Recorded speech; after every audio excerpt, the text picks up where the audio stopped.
Hello, Virgo. Welcome to your reading. If this reading has found you, it certainly was possibly meant for you, but make sure it resonates. Now, if you consider yourself to be a Virgo, either sun, moon, or rising, or even possibly Mars or Venus, this reading could be for you. But also understand if you have a North Node in Virgo or a Virgo stellium, this might also apply to you as well. Take what resonates and leave the rest. My name is Carrie Koss. I'm a medium and a mentor, and I'm so excited to do this reading for you. Now, I want to let you know this reading's a little bit different. This reading is very in depth. I'm going to be looking at 6 different parts of your life that are coming through with messages. And I'm going to channel in the guidance, wisdom, and understanding that come from them. So the first area we're going to be looking at is messages from spirit. That can be spirit guides, that can be higher self or the divine. Also, next we're going to be doing an energy check for you. And that's really your energy in this now moment whenever this reading finds you, because this is a timeless reading. And this is really body, mind, spirit connection, what might be going on there. Next, we're going to be looking at something you're manifesting. And this could be something even like a car, an automobile. This could be career related, making a change in your career. This could also be something you're working on with health in general. Next, we're going to be looking at your wealth, your money, your finances, how your manifestations are going when it comes to abundance, prosperity, and whatever you're working on will come through in this reading. Next, we're going to be looking at your spiritual path. Where are you on your spiritual journey in this now moment? There might be blocks or obstacles, but there could also be wisdom and information coming through. And then finally, we're going to be talking to your ancestors. And your ancestors are really those that you would consider your loved ones in spirit. But remember, they can also go back further, many generations, even if you've never met them. So let's get started. You're going to definitely want to watch this till the end because the ancestor aspect is really interesting. All right.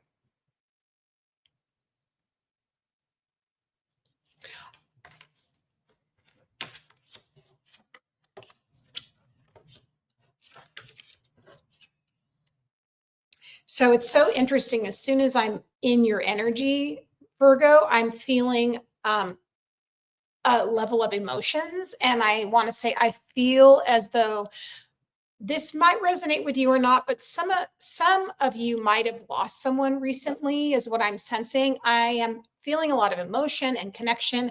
And when I brought forth the card that has to do with ancestors, family, I really felt a draw here and a level of emotion. Someone that was really a connection for you, someone you might have known that was in your circle. It did really touch you. So I want to recognize that. If that's you, it may not be you. Now, what does it look like when it comes to the divine and your guides and your team and your higher self? Well, we have the 7 of Cups. So first of all, I want to say in this reading, we have just a combination of only pentacles and cups, which is very interesting. And the way I read those 2 signs or those 2 elements are more in the sense of the divine feminine. This is the feminine aspect. This has to do with creation. This has to do with receptivity. This has to do with intuition, maternal energy, things of that nature. So with the guides coming through, the 7 of Cups makes me feel like your guides definitely have a sense of humor. They're very playful. And I almost feel like a couple of them are really trying to, work with you closely. There's a few of them I feel like that are going back and forth working with you. So if you have been feeling like, well, sometimes I feel this energy, but then sometimes I get this energy, I'm not quite sure who my guides are. Don't be too concerned. You have a lot of spirit guides around you, and they're really trying to help you right now in your life a lot. And I want to say, I also feel like I'm hearing they're trying to help you romantically. So that might make sense for you, but that's what they're working on with you. And part of that is they're saying that you have been a little bit sheltered and a little bit naive about relationships and very open and a little impressionable. And so they're trying to sort of help you get a little bit more of a shield in front of you so that you make a good choice when it comes to a partner. So if that is you, let me know. But I definitely feel like I'm hearing that with this energy here, Virgo. Next, This is the Two of Pentacles when it comes to body, mind, spirit connection. Okay. So this means you're specifically looking at, it feels like it to do with your health. I want to say it feels to me like you're doing some work around physical health, well-being. You're trying to change some of your nutritional habits, things you're eating. You've noticed you've had some sensitivities to certain foods, and so you're trying to make some changes for the good. I also feel like you're trying to get more vitamins in your diet, because you've been noticing that you've been having some different things going on with your physical body and you would like to improve that. So I really want to let you know I'm recognizing that you're making good decisions. So they're really saying trust your intuition with the Two of Cups. This is an emotional connection, right? So you get a little emotional and worried if you don't feel well.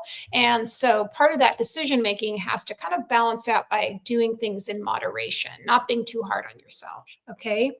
Next, we have, this is so great, your manifestations. Two of Cups for me is a real sign. First of all, it can be relationships. So this could be you. Again, remember going back, some of you are trying to manifest relationships or romantic partnerships, things like that. But also Two of Cups for me is working with your guides as well. So this means bringing in your guides and your spirit guides and saying, hey, listen, can you help me when it comes to my dating life or when it comes to, the people in my life so that I can make good choices about healthy partnerships? But it's not only just romantic relationships. This has to do also with friendships and even people in your family. You needing to maybe have some more boundaries, kind of get a little bit of a backbone, I'm hearing, but mainly this is for your health and well-being is what I'm hearing. So make sure you take the time you need to trust yourself and invest in your own growth and development is what I'm hearing. And it may take you a while to train yourself to not be drawn to people that don't take you seriously or don't see you as being the prize. Remember, they're telling me you are the prize. I'm hearing that.